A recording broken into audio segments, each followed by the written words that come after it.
Hi, my name is Louna Stone and welcome to my video. Today I am going to be talking and reviewing Fourth Wing by Rebecca Yarros. Oh my gosh, like, is my face that shiny that my light is literally reflecting off it? I mean, is that a good thing or not? So today I'm going to be reviewing Fourth Wing, but I'm also going to be doing my makeup at the same time, so here we go. My cat is in the room, so hopefully she's not going to interrupt. Okay, so I am predominantly a romance reader, so the fact that I read Fourth Wing is quite a shocker.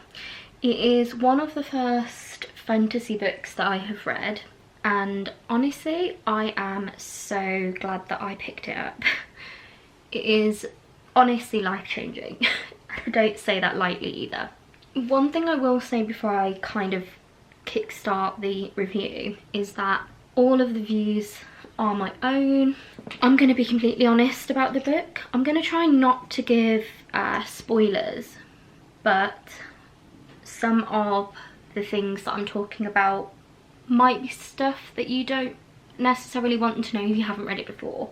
I will, however, try and be quite generalised sort of with the topics that I'm talking about, just so that if you haven't read the book then it won't give things away. I might just move this light slightly because it's causing problems.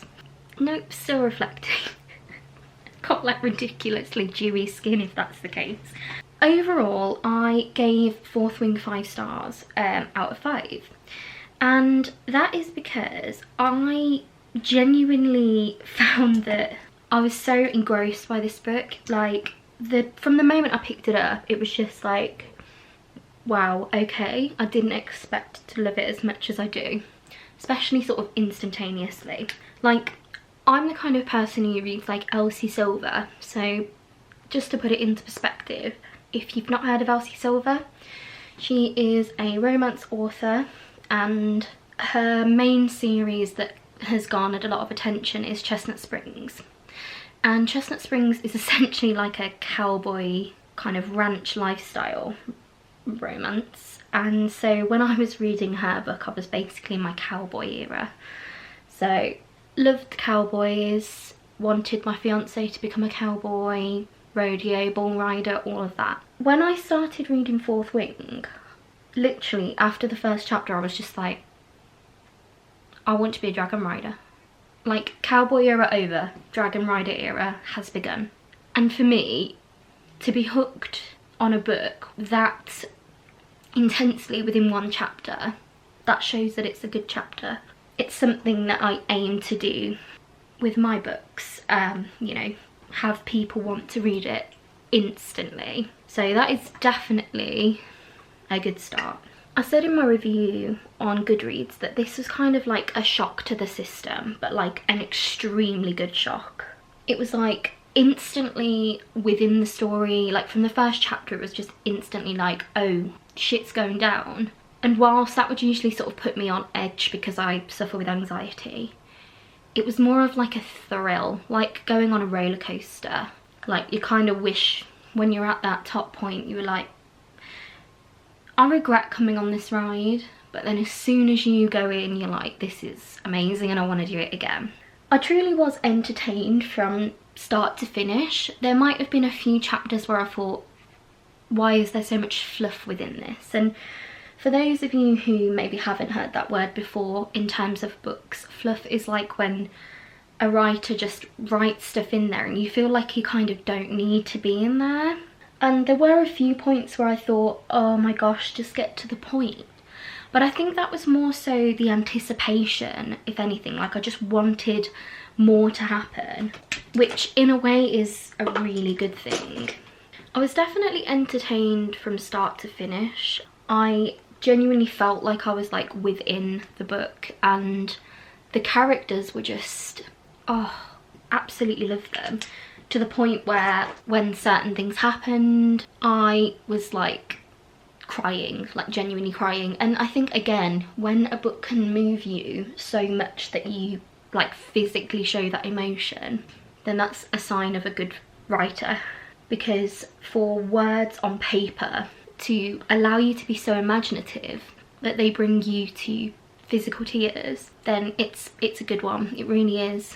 With Fourth Wing, I read this over a week, and I read it physical paperback at the start, and then I found myself wanting to keep reading it, but when I go to bed I read Kindle versions of books. So I actually bought Fourth Wing on Kindle despite also having the physical copy, so that I could read it at night, because yeah, I just find it easier rather than lying on my side and holding a paperback. So I did that. So with this book I read it both Kindle format and paperback format, which I know might seem a bit excessive, but there you go. When you're hooked, you're hooked.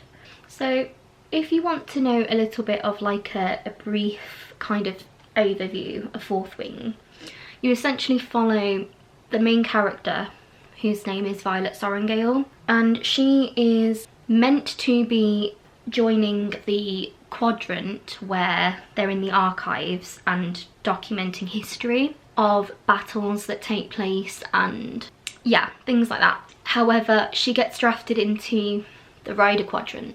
Now, in this college, they're essentially all training to be part of the war, essentially, but they have different posts. So you have the Scribe Quadrant, the Healer Quadrant, the Infantry Quadrant, and the Rider Quadrant. I might have missed one, can't remember. I've slept since I read. And Violet gets drafted into the Rider Quadrant, and the Rider Quadrant it's unforgiving. It is brutal, and the challenges that you have to face to go through it are horrendous. Like, I was reading some of them and then I'd describe it to my fiance because he hasn't read the book and it's not something that he wants to read, but I was interested in telling him the story. And when I was describing some of it, he was like, that's intense. And I was like, yeah, it is. And that's the thing. These ideas that Rebecca puts into this book are insanely brutal, and I'm just like, where did you get this from? Like, what happens in a writer's mind to come up with this stuff? I mean, it's amazing, but honestly, I was reading it, I was like, oh, what the hell? But yeah, so she's drafted into this quadrant. She has to go through all these challenges. It's all to become a dragon rider, which is exactly why after the first chapter I was like, yeah, I want to become a dragon rider, but I just don't want to have to go through all those trials to do it, because knowing me, I'd probably I'd fall on the first one. So yes, I won't be saying any more about the plot because I don't want to give it away, but yeah, so that's the setting, and extremely brutal. There's a lot of deaths in the book. A lot of them are quite descriptive as well, so sort of trigger warning if you find the more brutal kind of, sometimes gory aspects. If they're not up your street, then be mindful, because this book is not very subtle. It is... Rebecca just did not spare the detail. She did not spare us from the trauma. She put us right through it, and to be honest, that's what made the book so good. Quick drink break. So in terms of like the difference between like fantasy and romance, like you've got a lot of this depth, and like with fantasy books it's like from the very beginning you're like this alien that's come into this world that's in the book, and it's not Earth, it's completely different, it's a completely alien territory, and you have to learn as you're reading who the characters are. And in fantasy books there's a lot of characters, I've found, especially in Fourth Wing. You have to learn the lore of the world, where you are, you know. That's why in fantasy books there's a lot of maps. And I find myself, I'll reading and then it'll say a new place, and then I'll sort of go to the map and I'll be like, right, okay. And this is the thing with fantasy, people have to really immerse themselves, and there's a lot to think about, a lot to take in, and sometimes that can be a little bit overwhelming for people, which is why after I've read a fantasy book I'll often go back to romance and like the easygoing kind of storylines so that I can give my brain a little bit of a break. If you haven't already found out from my other videos, I am autistic and I also suffer quite badly with anxiety.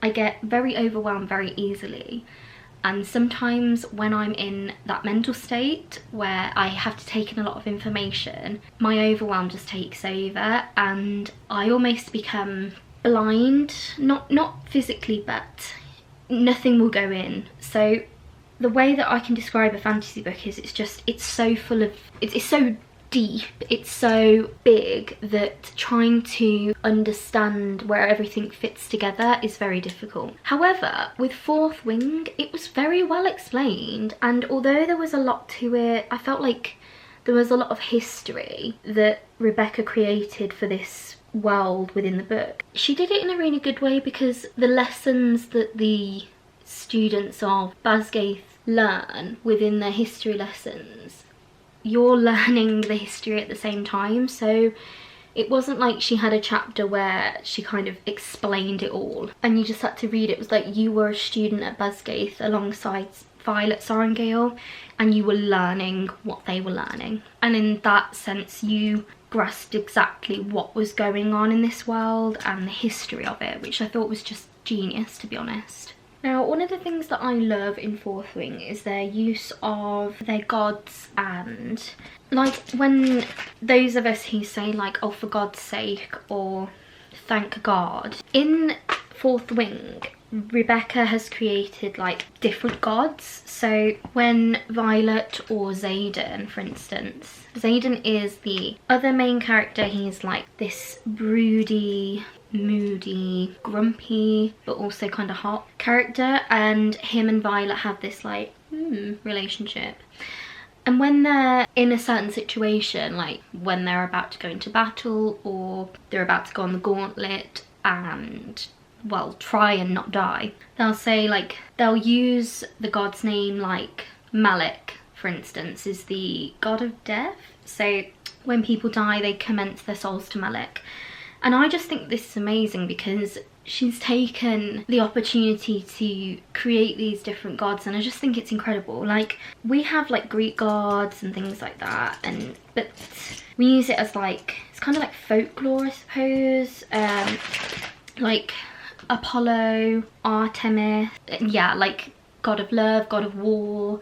And I just think it's incredible, and I kind of want to start doing that, like in certain situations, like thank the god of luck.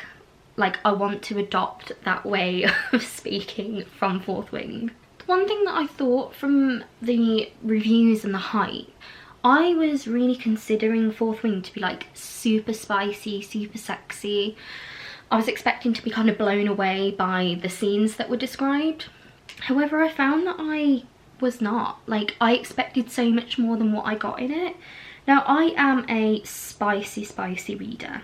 Like, I like my spice in books, and the few scenes that we got, for me, didn't live up to the hype. Like, yes, we had details in there. We had breaking of furniture, which is quite sexy, but I don't know if I expected more scenes or more spice or more descriptive words. But considering the power of these characters and the way that they're built up and the way that they develop throughout the story, I kind of just expected a little bit more from those scenes, especially with how people were like obsessed with like the audiobook where the male voice actor is like super like, oh yeah, you know, not like that at all. But yeah, I really did expect so much more from it. I gave this, I think, hold on, let me just go to my Goodreads. I gave this 3 chilies, and I was like, kind of like Scotch bonnet spice, which is quite spicy, but like there wasn't loads to it. Like, some of the books I've read are a lot spicier, and I just expected so much more from this with what I've heard from other people describing it. I said that there was tension, there was sex scenes, and there was some smutty words. I think with the dynamic between Violet and Xaden, I just expected there to be more. It's not to say it wasn't good though, I did really enjoy it, but yeah, personal preference. Here's the thing that might be slightly confusing to people after I've given it 5 stars, after I've given it a good review. I'm not actually sure I'm going to read the next few books in the series. Iron Flame and Onyx Storm are out at the moment. But I have heard that Rebecca is taking a short break and then she's going to be writing, I'm pretty sure, like 2 more books in the series, which would make it 5 books. From the first book, Fourth Wing, I really enjoyed it, but I kind of don't want to continue reading the next few books just because I feel, I don't know, it's just personal preference really. I'm not a huge reader in terms of fantasy, but also I'd just rather not continue. Like, I'm happy to hear spoilers about it because I do want to know how the characters get on, and I have already read what happens in Iron Flame and Onyx Storm, but I'm just not up for reading that. Iron Flame is so large in terms of like the thickness of the book, and I just don't want to put myself through it. I went through an emotional roller coaster in Fourth Wing, and I just feel like it's going to be so much worse in the other books. And after listening to other people's thoughts on it, it's just not something that I want to read. Like, I love the world that she's created, but I don't want to have to keep reading that. Okay, so I'm currently having an argument with this eyeliner because it's such a stupid design. Like, I love Revolution, but why have you done this? Look at this. Like, I can't get the top off. This is what happens when I talk about Fourth Wing. I just get really pissed off. What am I meant to do in this situation? You know, when I was talking about gods, like in this moment, I'm just like, please help. Okay, so no, this is not happening. We are going with a different method. Hopefully this one works. So yeah, overall 5 stars, brilliant book. Truly has captured my heart and soul. And I'd say that it is definitely one of the best books I've ever read. I know that seems really weird, like, oh, it's the best book I've ever read. Not going to continue reading the series though. But genuinely, absolutely fantastic book. Fantastic writing. Oh my gosh. What is this? Sorted it out.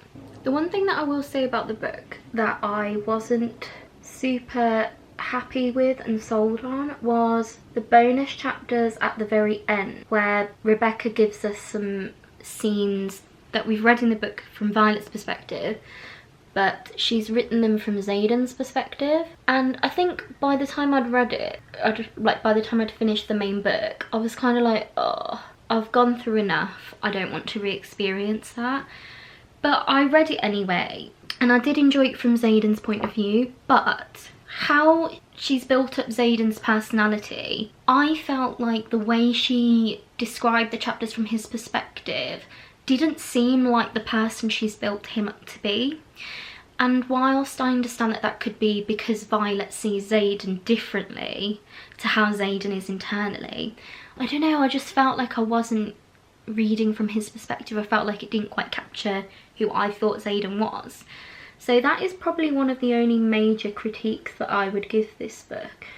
Just the fact that those chapters didn't quite capture who I thought Xaden was and how he would perceive things as like this grumpy, badass, powerful, know-it-all character. Fourth Wing has definitely got me into reading fantasy, and I've already started reading ACOTAR quite shortly after I finished Fourth Wing. Even though I said earlier, like, when I read when I read fantasy, I'll often need to take a break.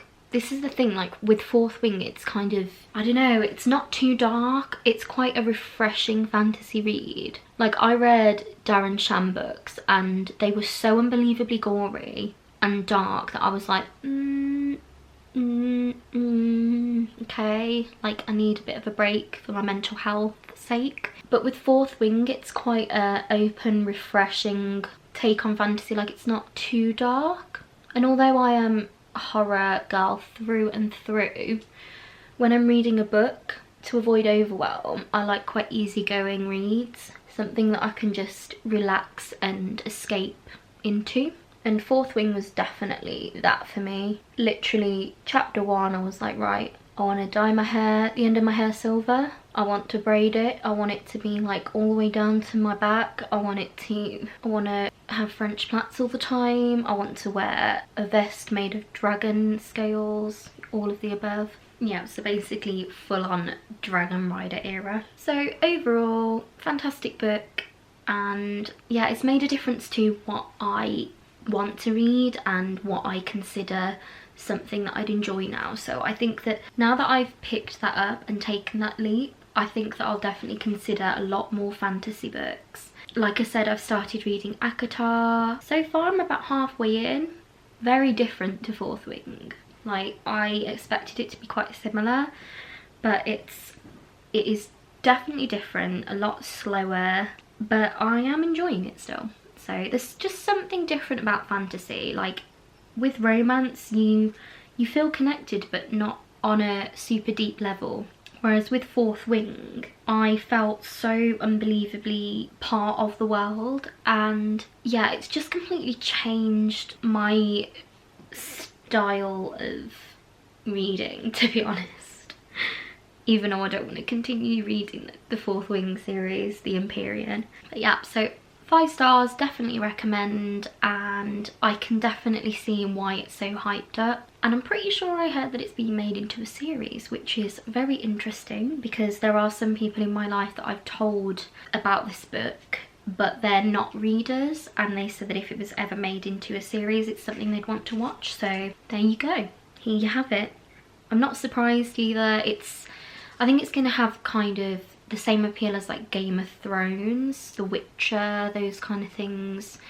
Some people have compared it to like the Hunger Games. I definitely prefer Fourth Wing to the Hunger Games, but I think equally they're both very messed up and brutal. And with the Hunger Games, I think it was a little bit more realistic. Like, when I first read the first Hunger Games book and when I watched the films, I was like, I could see this actually happening in real life, because the way like the world is and the government and stuff and war, and it seemed like something that was not entirely out of scope. It seemed like something that could genuinely happen, and that scared me, to be honest. But with Fourth Wing, obviously it's more so sort of fantasy, it's more dragons and griffins and magic based. So I think that, yeah, it's kind of like Hunger Games, but if Hunger Games was set in like a world where there was extreme magic and yeah, all this type of stuff. So that has been my very messy review of Fourth Wing. I'm hoping that my next reviews, and like as I get used to this again, that I'll have more of a structure and I'll be able to have points that I can go through so that it's a little bit easier to understand and it's not so cluttered. But I really appreciate you listening to this video or watching this video, and hopefully stick around for my other videos and some other reviews that I do. I'm not fantastic at makeup, but I also know that sometimes when I just sit down and talk and I don't keep myself busy, sometimes I can just ramble or yeah, just go off on one. So thank you for joining me. I am Louna Stone. I am an author, so if you're interested in romance books, please do check out my book Love in Balance. It is a cute little inspiring romance book, and the main character is relatable. She has a disability and she's also a woman in STEM. She is a female engineer. So do what you want with that information, and yeah, thank you so much for joining me.